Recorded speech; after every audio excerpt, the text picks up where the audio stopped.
I'm Ava, 52 years old, widow, mother, and the woman who buried her husband alone while her family danced at my sister's birthday party. The day Thomas died, I was holding his hand. It was a Monday, just past dawn. He whispered my name like a prayer. No drama, no loud cries, just a soft smile and his last breath. "I'll wait for you on the other side," he said. And then he was gone. I remember sitting there, frozen, the hospital room cold and quiet, machines still blinking, but he wasn't in them anymore. I didn't cry right away. Instead, I called my sister Claire. I called my brother Paul. I even called my mother, though she hadn't spoken to me much since the inheritance debacle 10 years ago. No one answered. At first, I thought they must be busy. Maybe they'd call back. But minutes turned to hours. Then came the automatic text from Claire. "Can't talk now. Getting ready for the big day." Her 50th birthday, right, the one she planned for nearly a year. A party with 150 guests, a private chef, a violinist, a floral arch, and, of course, my family, all dressed in navy and gold like it was some royal wedding. I texted again. "Claire, Thomas passed away this morning. Please come." No reply. When I tried to call again, she blocked my number. Yes, she blocked me. The funeral was 2 days later. I expected at least Paul to show. He was closer to Thomas than he was to me, honestly. But he didn't come. Neither did Mom. Not even a condolence card. I stood there by the grave, hands trembling, clutching the edge of Thomas's old coat. The wind was cruel that day. The sky, an indifferent gray. A few neighbors came. My son Leo flew in from college, and Father Michael from our church led the service. But my family? They were laughing somewhere, clinking glasses, toasting Claire's new chapter. I felt like a ghost at my own life. The shame of it, the betrayal. It cracked something in me. 3 days later, I received a call. It was a man's voice, calm, deep. "Mrs. Eva Turner?" "Yes. My name is Gregory Wells. I'm your late husband's attorney. I believe there are some matters that require your urgent attention." My breath caught. "Matters?" "Yes," he said. "Your husband left behind some instructions and a sealed letter addressed only to you." There was silence. Then he added, "And a decision that may change everything you thought you knew about your family." The lawyer's office was in the old part of town, tucked between a shuttered bookstore and a quiet tea shop. It smelled of leather, dust, and something sharp, maybe truth. Mr. Wells greeted me in charcoal suit and worn-out shoes. He didn't smile. "Mrs. Turner, thank you for coming." I nodded, sitting across from him at the heavy oak desk. My hands trembled slightly, still raw from grief and betrayal. He slid a small envelope toward me. My name was written in Thomas's handwriting. Not Eva, but my love. I opened it slowly. Inside, just one page. "Eva, if you're reading this, I'm already gone. I'm sorry I had to leave you like this, but I need you to do something brave. Trust Gregory. Everything I've done, it was for you. And one day, you'll understand why your family chose your party over my death. Love always, Thomas." I looked up, heart pounding. "What does this mean?" I asked. Mr. Wells cleared his throat. "Your husband revised his estate 6 months ago. He left everything to you, of course. But he also set aside a provision, a trust. Conditional on what? On you delivering this envelope to your mother?" I blinked. My mother? He barely knew her. Mr. Wells nodded. "Nevertheless, it must be hand-delivered. And you must watch her reaction." I almost laughed. The woman who hadn't visited me in years, The one who said, "You made your bed, now lie in it," when I married Thomas after Dad's passing. But the way Thomas wrote the letter, there was something in it. A plea, a truth buried somewhere deeper than inheritance or bitterness. I left the office with the envelope, a heavier heart and more questions than answers. Mom still lived in the house she'd inherited from her aunt, a large, crumbling thing with ivy crawling up its bones. She opened the door with her usual frown. "What do you want?" I held up the envelope. From Thomas. Her eyes twitched. For a second, I saw fear, or maybe recognition. She snatched it, ripped it open. As her eyes scanned the letter, the color drained from her face. "No," she whispered. "Number he wouldn't." She looked up at me like I'd slapped her. "You had no right bringing this here." "I didn't even read it," I said. "What's going on?" She shoved the letter into a drawer, slamming it shut. "You tell that lawyer to forget it. Forget everything. Your husband, he should have never known." "Known what, Mom?" Her lips trembled, but she said nothing. Just closed the door and left me standing there, cold again. That night, I called Leo. He was all I had now. "Something's going on," I said. "Do you think Dad knew something about them?" "I don't know, but whatever it was, Mom's scared." He paused. "Maybe it has to do with the money." "What money?" "You know, from the business Dad sold last year. The one none of us knew he still had shares in." I froze. "I thought he retired." "He did, but I looked it up, Mom. He was still listed as a silent partner." My mind raced. Thomas had been modest. No luxury cars, no big spending. But if he had hidden wealth, and if he changed his will recently, then why was my family celebrating without shame? Unless they expected something else. Something they didn't get. And suddenly, one question burned hotter than all the rest. What did Thomas know about them? And why did he leave a trail only I could follow? The next morning, Mr. Wells called again. "There's another letter," he said, "but this one wasn't meant for you." I furrowed my brow. "Then who?" "Your sister, Claire, of course." He asked me to come back to his office. When I arrived, he handed me a second envelope, heavier than the first. This one contains a personal message and something else. Proof, I believe. Proof of what? I'm not entirely sure, but your husband was meticulous. He instructed me to give this to Claire only after your mother read hers. I stared at the envelope. It felt like fire in my hands. "She won't talk to me," I muttered. She blocked me. Mr. Wells met my eyes. Then perhaps it's time she unblocks the truth. I didn't go to Claire's mansion. I went to her husband instead. Mark. He was always softer, more reasonable. He opened the door with his usual guilt in his eyes. "Ava, Mark, I need you to give this to Claire." He took the envelope without a word, but before he could close the door, I stopped him. "She never asked about Thomas, not once." He looked down. "She didn't want to ruin the party." I felt the fury rise inside me. It wasn't a party, Mark. It was a betrayal. Then I left. That night, Claire called me for the first time in months. "You had no right sending that to my house." Her voice was sharp, but behind it, fear. "What did it say?" I asked. She didn't answer. "Claire, you think you're clever, don't you? Digging up old wounds, stirring trouble after your husband is gone?" I said nothing. Then she whispered, "Thomas knew." "Knew what?"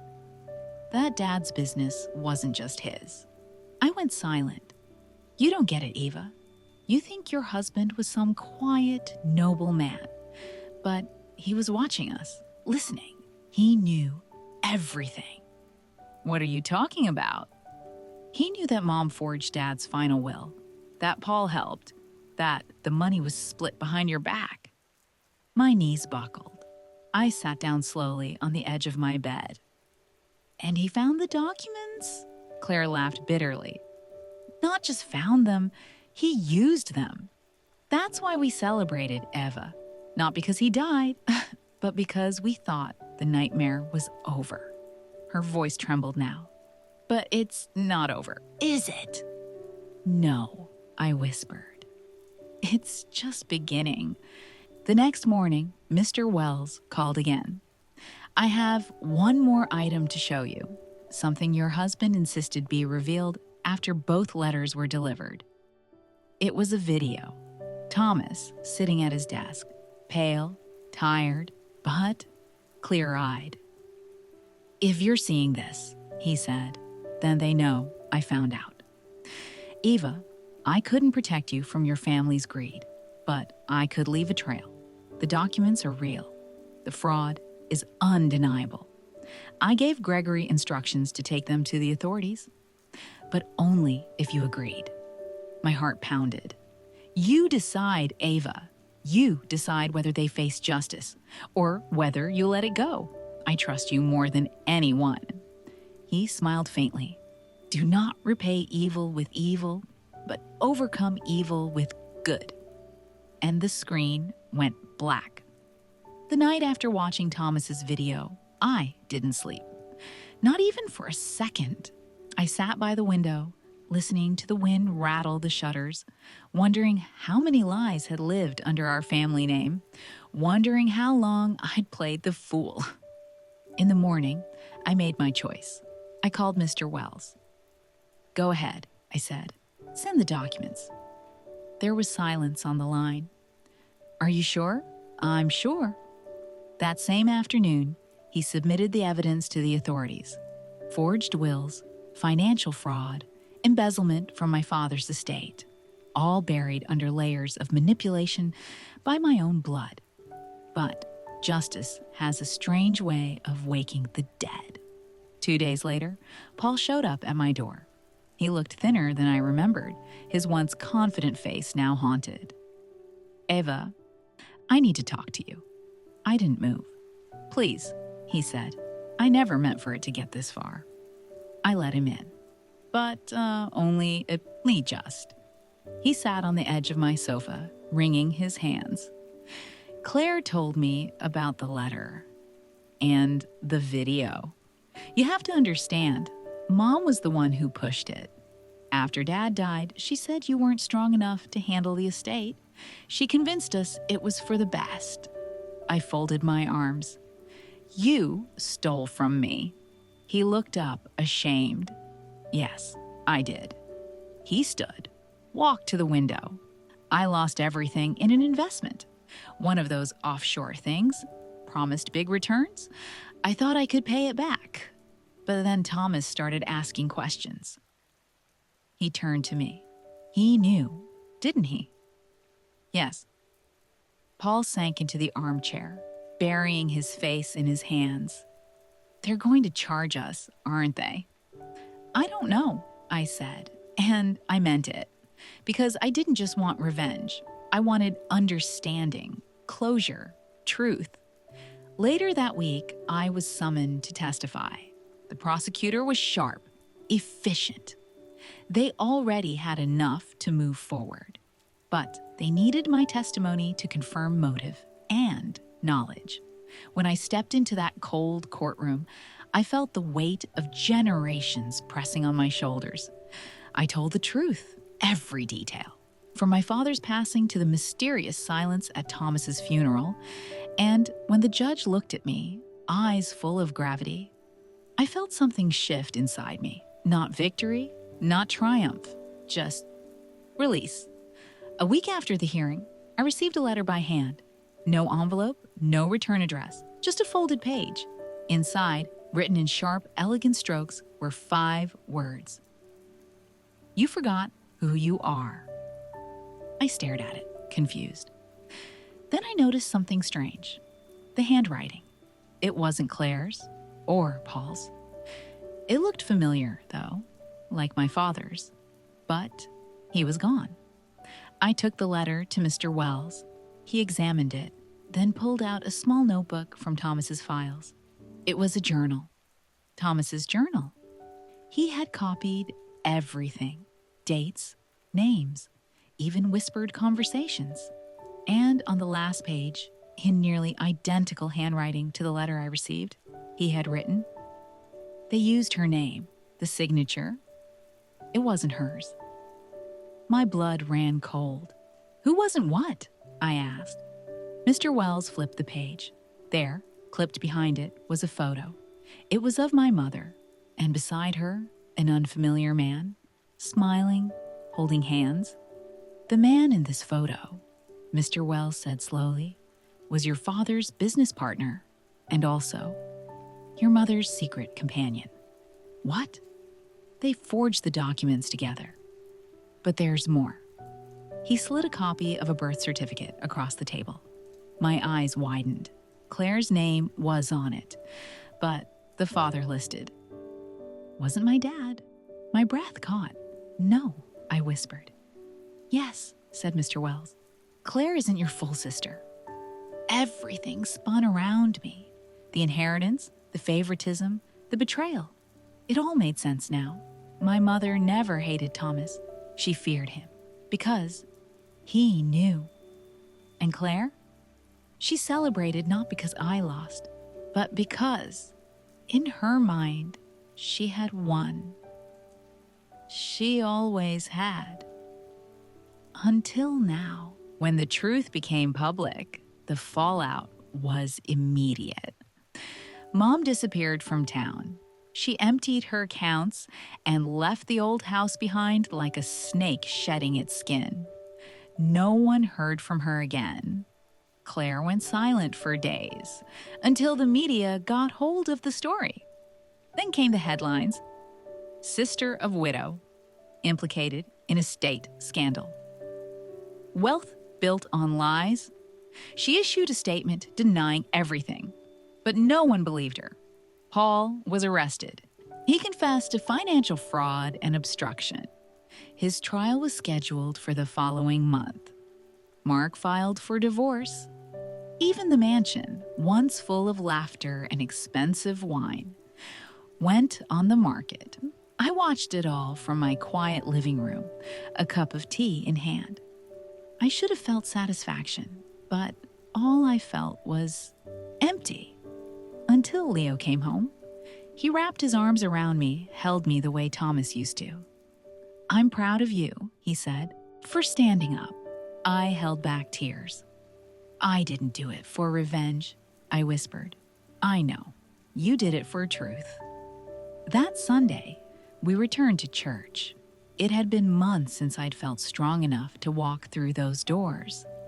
Father Michael saw me and smiled gently. During his sermon, he paused and looked right at me. Then he quoted Romans. "Do not take revenge, my dear friends, but leave room for God's wrath. Vengeance is mine. I will repay, says the Lord." I closed my eyes, and for the first time in a long while, I felt peace, not justice, not punishment, peace.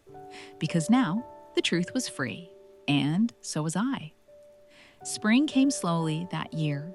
The flowers in Thomas's garden, which I once thought would never bloom again, began to rise from the soil, quiet, unshaken by the storms of the past. I spent mornings there, pruning, planting, not because I had to, but because life needed tending. One morning, as I trimmed the lavender, Leo joined me. He held 2 mugs of coffee. "You ever think about moving?" he asked. I looked at the house, the one where Thomas and I built every corner with our bare hands, where we dreamed, fought, forgave. "I used to," I said, "but not anymore." "Why?" "Because this is where he still speaks to me." Leo nodded. Then, with hesitant eyes, he added, "I've been thinking of starting something, a foundation, in Dad's name." "A foundation?" He smiled. to help people who were cut out unfairly from wills, inheritances, people like you, like others. My throat tightened. You think people would support that? He shrugged. Not everyone, but the ones who've lived it will. I took his hand, and in that moment, I realized something. The greatest inheritance Thomas left behind wasn't money. It was courage. The courage to speak the truth when silence is easier. The courage to forgive when justice feels incomplete.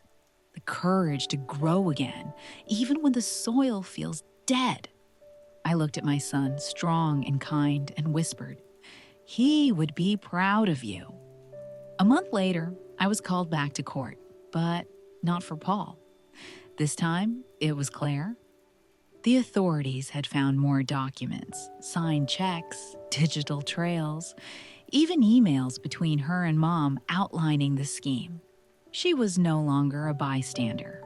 She was now, officially, a co-conspirator. I sat quietly in the back row of the courtroom, watching her take the stand. She wore a beige suit, too tight around the arms. Her hair, always perfect, looked rushed, strained. But her voice, it hadn't changed. "I did what I had to," she said to the judge. "My father never loved me like he loved Eva. I just wanted what was fair." There it was, jealousy, born from a lie she believed so deeply it shaped her entire life. But now the truth was documented, filed, stamped with the seal of the state. Claire wasn't my full sister. She was the child of an affair. And deep down, maybe, she always knew. Her lawyer requested leniency, but the judge, an older woman with wise, heavy eyes, denied it. "The damage done by silence and deceit," she said, "doesn't fade with time. It grows." Claire was sentenced to house arrest and community service, pending further charges. As she was escorted out, she turned to me. No words, just a glance, not of hate, but of loss. That night, I found myself sitting on Thomas's old recliner, clutching the edges. I stared at the fireplace. The embers glowed like memories, flickering, fading. I whispered, "We did it, Thomas. We brought the truth into the light." And in the quiet, I imagined his voice one last time. "I never doubted you." The day of Paul's sentencing arrived under a gray sky. I sat on the front bench this time, not hidden in the shadows. Leo sat beside me, his hand firm on mine. Paul entered wearing a dark suit, but his eyes, they were the eyes of a man who had already lost everything. The prosecutor laid it all out: embezzlement, forgery, conspiracy. But then, Paul stood, and for the first time in my life, I saw my brother cry. "I betrayed my sister," he said, voice cracking, "and I betrayed a man who treated me like a brother. Thomas warned me, gave me a chance to come clean. I ignored him. I wanted more than I deserved." He turned toward me, in front of the judge, the cameras, everyone. "Eva, I'm sorry." I didn't speak. I couldn't, but I nodded. Not in forgiveness, not yet, but in recognition. The judge sentenced him to 5 years, with eligibility for parole in 2. When he was taken away, he didn't resist. He didn't look back. Outside the courtroom, Claire was waiting. She stood alone. No reporters, no husband, no mother. Just a woman whose world had burned to ashes. "I still don't understand why he left it all to you," she muttered. I turned slowly. "Because he loved me," I said, "and he knew the truth." She flinched, then asked the question I never thought I'd hear from her. "Do you think I ever had a chance to be part of this family?" I stared at her, and for a moment, I didn't see my sister. I saw a lost child. I stepped closer. "You did?" Once then, I walked away. That evening, I returned to the church. No crowd, no service. Just me, sitting in the pew where Thomas and I used to sit together. I looked at the cross. The silence held me, and I whispered, I forgive them. Not for them. For me. Because peace doesn't come from punishment. It comes from surrender. 6 months later, the garden was in full bloom. The foundation Leo started had helped over 24 people reclaim stolen inheritances. We named it the Turner Trust. Every letter we received, every story of a widow, a daughter, a forgotten sibling, felt like healing. But one afternoon, while sorting mail, I found an envelope without a return address. Inside, a short note. Thank you for telling the truth for all of us who never could. No signature, just a small pressed flower, lavender, Thomas's favorite. I smiled. Maybe it was a stranger, or maybe it was something more. The house felt lighter now. I repainted the kitchen, sold the car, kept the coat. Every Sunday, Leo and I visited the small memorial bench by the hill. It read, Thomas Turner, a man of truth and love and legacy. I sat there often, talking to him like he was still beside me. And sometimes, when the wind passed through the trees, I swear I could hear him laugh. Software, gentle, like peace. To those who listen to this story, I want to say this. Never let silence cover injustice. Never let fear stop you from planting seeds in broken ground, because truth, once it finds the light, will always grow again. Even after the funeral, even after the betrayal, even after the world forgets.